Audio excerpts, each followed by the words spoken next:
It was supposed to be an unforgettable night in Las Vegas, a night of music, dancing, and laughter under the open sky. 91 Harvest Festival had drawn thousands of country music fans from all over the United States, people eager to share a final evening of celebration. Beneath the bright neon lights of the Las Vegas Strip, the mood was light and hopeful, a momentary escape from everyday worries. Yet no one could have imagined that October 1, 2017, would become the deadliest mass shooting in modern American history, a night forever etched into memory for its horror, heartbreak, and the heroism that emerged in its wake. As the festival's final act, Jason Aldean took the stage. The crowd sang along, swaying to the music. Suddenly, a sharp, cracking sound sliced through the air. Many thought it was part of the show, maybe a malfunction in the sound system or a burst of fireworks. But as the sounds continued, rapid, rhythmic, and terrifyingly loud confusion turned into panic.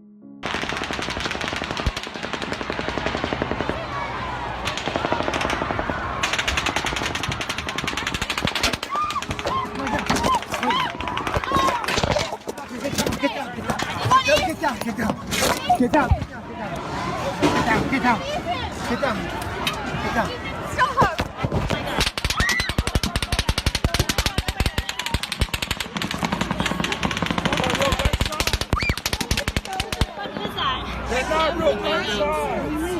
People began to scream and duck for cover.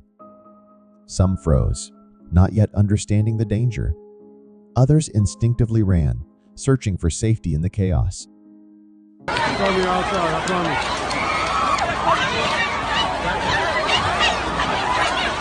It's on the outside, honey.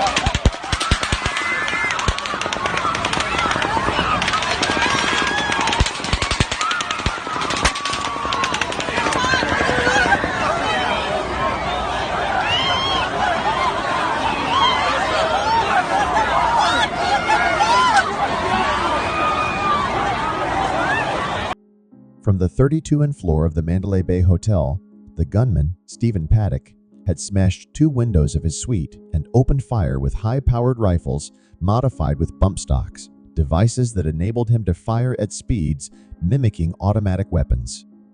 His vantage point gave him a clear, chilling view of the tightly packed festival grounds below. Over the course of roughly 10 minutes, he fired more than 1,000 rounds into the helpless crowd. In those moments, the joyful celebration transformed into a scene of horror and desperation. People scrambled to escape, but there was little cover. Concertgoers used metal barriers, trash cans, and even other bodies to shield themselves. Amid the terror, countless acts of bravery unfolded, strangers carrying the wounded on makeshift stretchers, off-duty police officers, and veterans guiding people to safety, friends and loved ones shielding each other with their own bodies. The human instinct to protect and help surfaced again and again, even as bullets continued to rain down. When the gunfire finally stopped, the shooter was already dead from a self-inflicted gunshot wound. In his hotel suite, police discovered an arsenal of weapons, ammunition, and surveillance equipment he had set up to monitor the hotel hallway. Yet what investigators failed to find, despite months of searching, was a clear motive. No note, no manifesto, no explanation left behind to make sense of the horror he unleashed. The aftermath of the massacre was staggering. 58 people were killed that night, and 2 more victims later succumbed to injuries, bringing the total death toll to 60. More than 850 people suffered injuries, both physical and psychological. Families were left shattered, friendships were cut short, and survivors carried deep, invisible scars that would never truly heal. First responders faced an overwhelming scene, hundreds wounded, the dying and the dead scattered across the festival grounds. Hospitals were flooded within minutes. Doctors and nurses worked tirelessly, some performing surgeries for hours on end, others making impossible choices about who could be saved. Many victims owed their lives to quick action by strangers who refused to abandon them, risking their own safety to help. The shots just kept coming, and so we were going down, and when we got down, there was a man that was shot right there. They were trying to take him out. He was all bloody and he was unconscious. And then all of a sudden we just heard a whole bunch of shots fired, and people started running, and so my husband said, "Get down, get down." About 5 feet next to me, I saw a man who had a gunshot wound right under his neck right here. And that's when I knew that something wasn't right. Be advised, it is automatic fire, fully automatic fire from an elevated position. Take cover. Multiple GSWs to the chest, legs, femoral arteries, that's a medical check. Okay, we can't worry about victims. We need to stop the shooter before we have more victims. Anybody have eyes on this shooter? In the days that followed, the city of Las Vegas united in grief and resilience.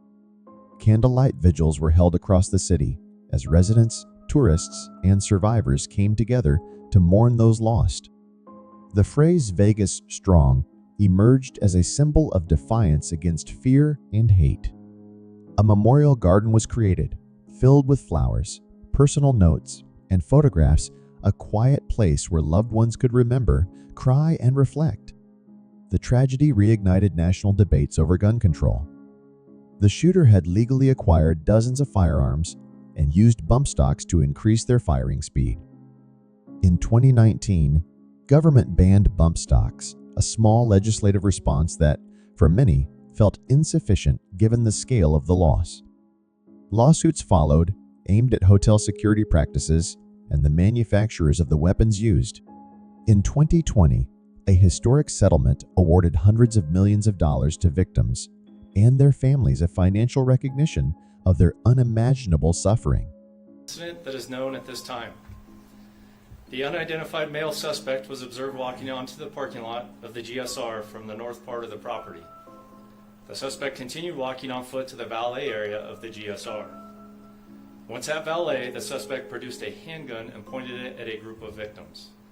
To everyone that has been impacted in this situation, especially friends, family, and loved ones, that is really important to stay focused on in times of severe tragedy. I want to say thank you so much to our first responders.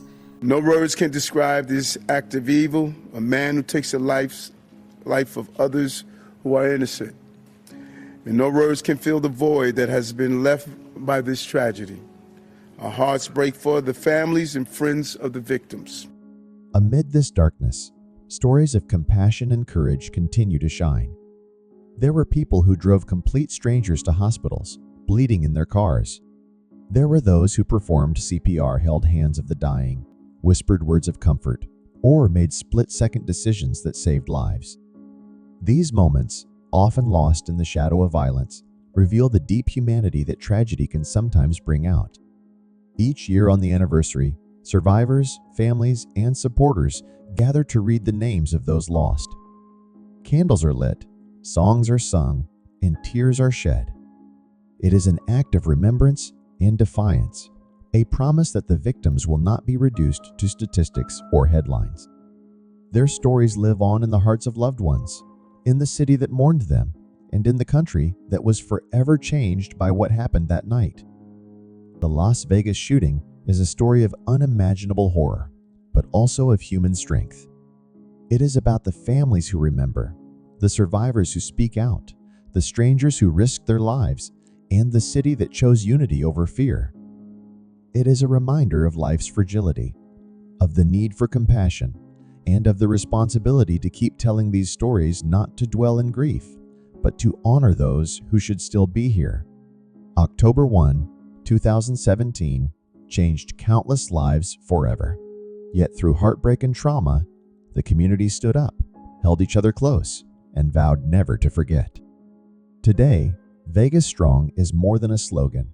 It is a promise to remember, to heal, and to fight for a world where such tragedy need not be repeated. By telling this story, we do more than recount facts or relive horror. We give voice to those who can no longer speak, and we remind ourselves of the power of empathy and courage in the darkest of times. In the end, the Las Vegas shooting will be remembered not only for the terror it brought, but for the resilience, love, and human spirit that refused to be destroyed.